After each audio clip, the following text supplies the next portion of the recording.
So we have seen about single mission scheduling, flow shop scheduling and job shop scheduling. Now let us see how to do these scheduling in detail.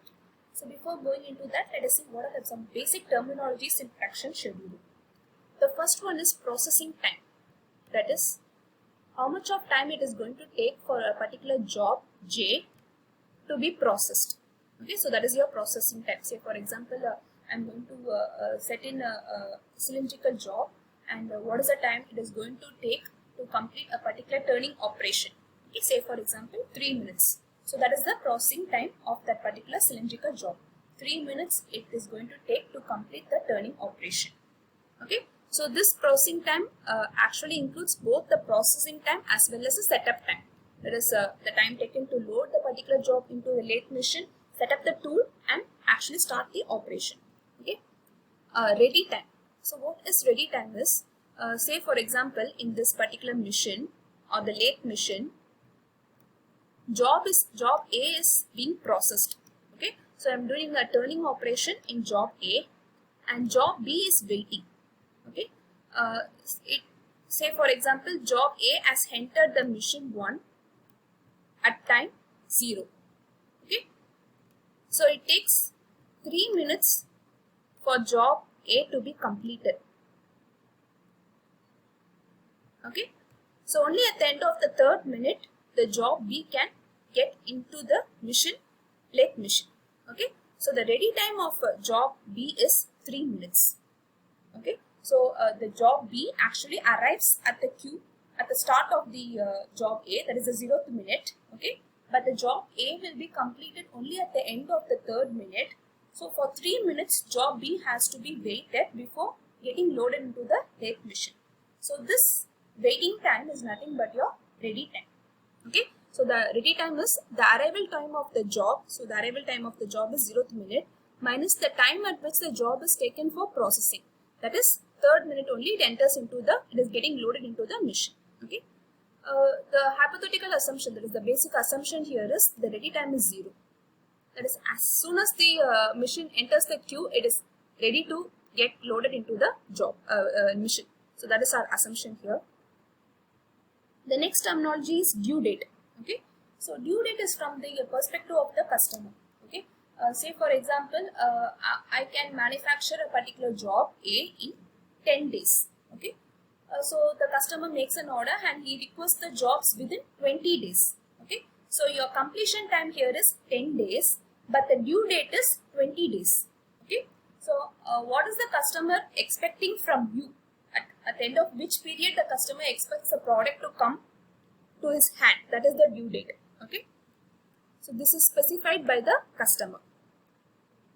Then the completion time is, you have 5 different jobs in a particular batch. So what is the entire processing time of all those particular jobs in a batch? So that is the actual processing time of all the jobs in a particular batch, that is the completion time.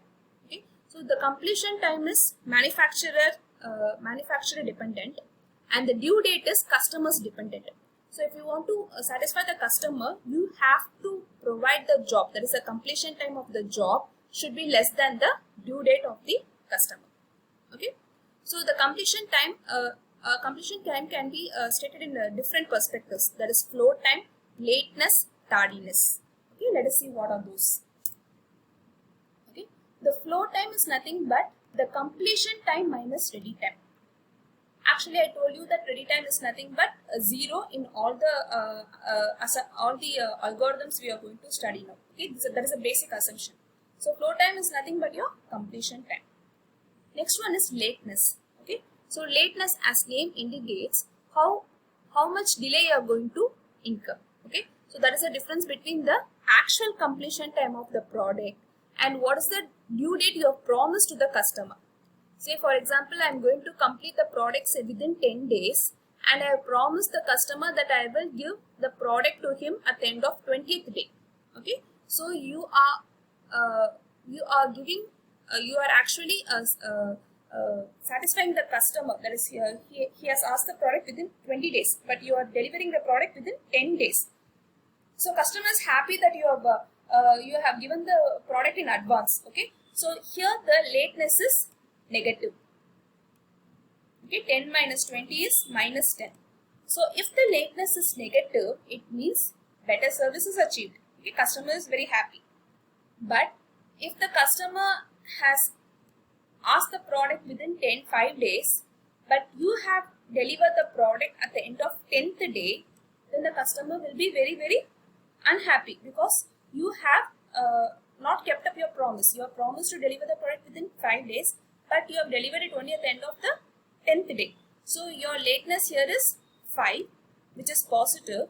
So if lateness is positive, it means you are providing a bad service. The customer is unsatisfied with your service. Okay. So negative lateness is good, that is you have given a good customer service, whereas positive lateness is bad, that is your service is not good. Okay. Next one is tardiness. Tardiness means generally the delay. That is the dictionary meaning of tardiness. That is, if you are not keeping up your promise or if you are not keeping up to your particular word, that is tardy. Okay. So tardiness will take up a value only if the lateness is positive. Okay. If the lateness is positive, it will take up a value, else it will take up a value of 0. Do you get it? That is, if the lateness is minus 10, the tardiness will be 0. Okay, if the lateness is negative, the tardiness will be 0. If the lateness is positive, the tardiness will take that particular positive value. Okay, so tardiness is positive lateness, else it is 0.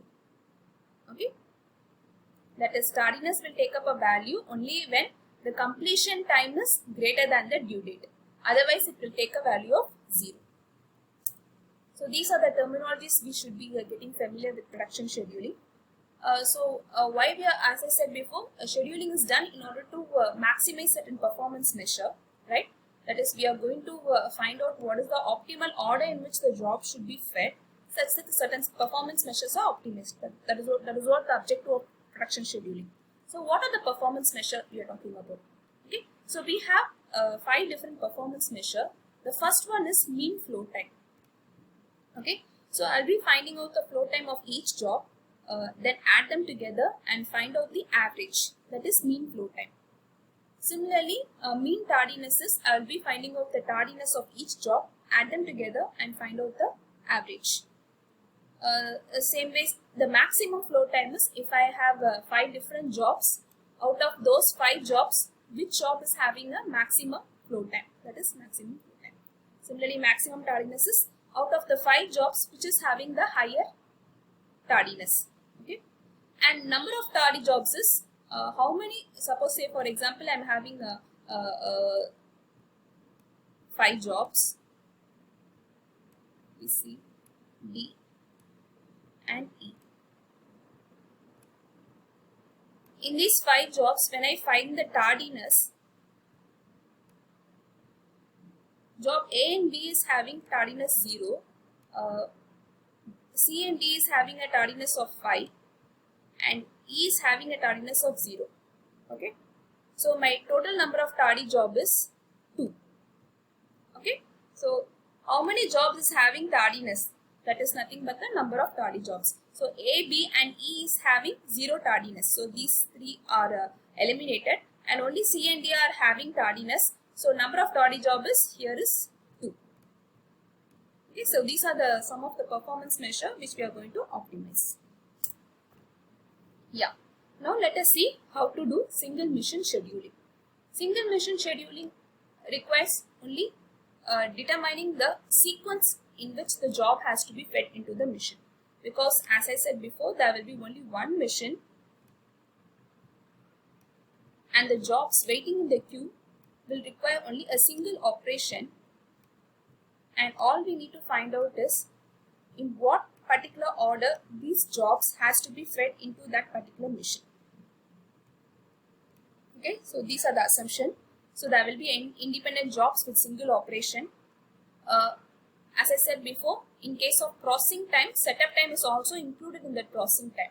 Okay, this mission 1 is continuously available and is never idle. Okay, so each job is processed till completion without any delay. Okay, So I'm going to find out the order in which the job is going to be processed based on certain priority rules. Okay, those rules are known as sequencing or dispatching priority rules. Okay, so I have 6 different types of rules: first come first serve, last come first serve, shortest processing time, earlier due date, critical ratio, slack time remaining. Okay, so we'll see these in detail with an example.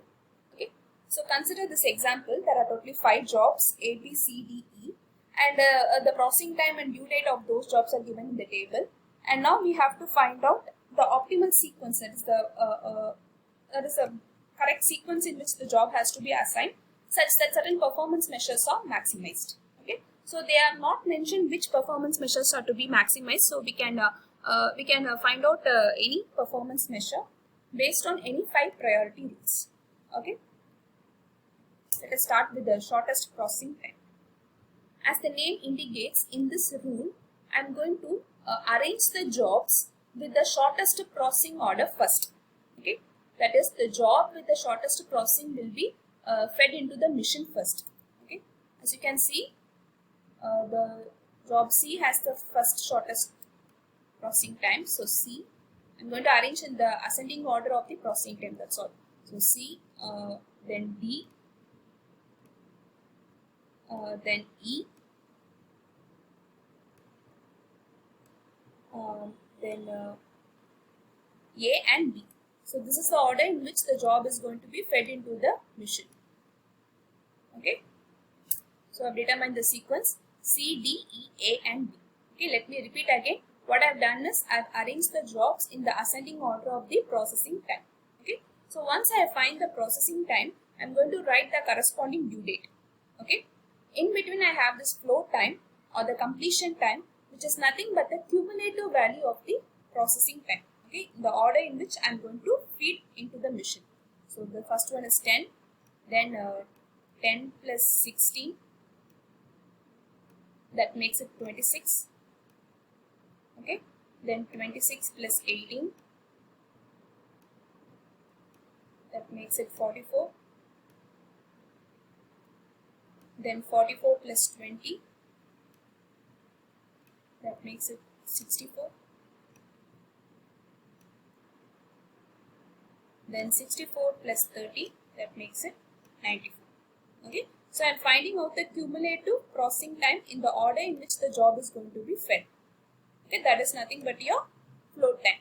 Okay, what it actually means is, at the end of 10th minute, the job C is coming out of mission. At the end of 26th mission, job D is coming out of the mission, and at the end of the 94th minute, the job B is coming out. So the flow time of job B is 94 minutes. Okay. Then I'm going to find out the lateness. So lateness is nothing but the flow time minus the due date. That is the completion time minus due date. Since the ready time is assumed to be 0, the completion time and flow time will remain the same. Okay. So that is nothing but 10 minus 25. So that is negative lateness. So negative lateness is good. It means better service. Okay. Then 26 minus 80 minus 54. So like this I am determining the lateness. Next I am determining the tardiness. So whenever you have a negative lateness value, you will make tardy as 0. And if it is positive, you just write that value. Okay. So tardiness will take up value only when the completion time or the flow time is greater than the due date. Okay. So let me find out the performance measure. I have determined 4 performance measure. The mean flow time. So I have determined the average of all the flow time, that is 10 plus 26. Okay, I'm adding up everything up to 94.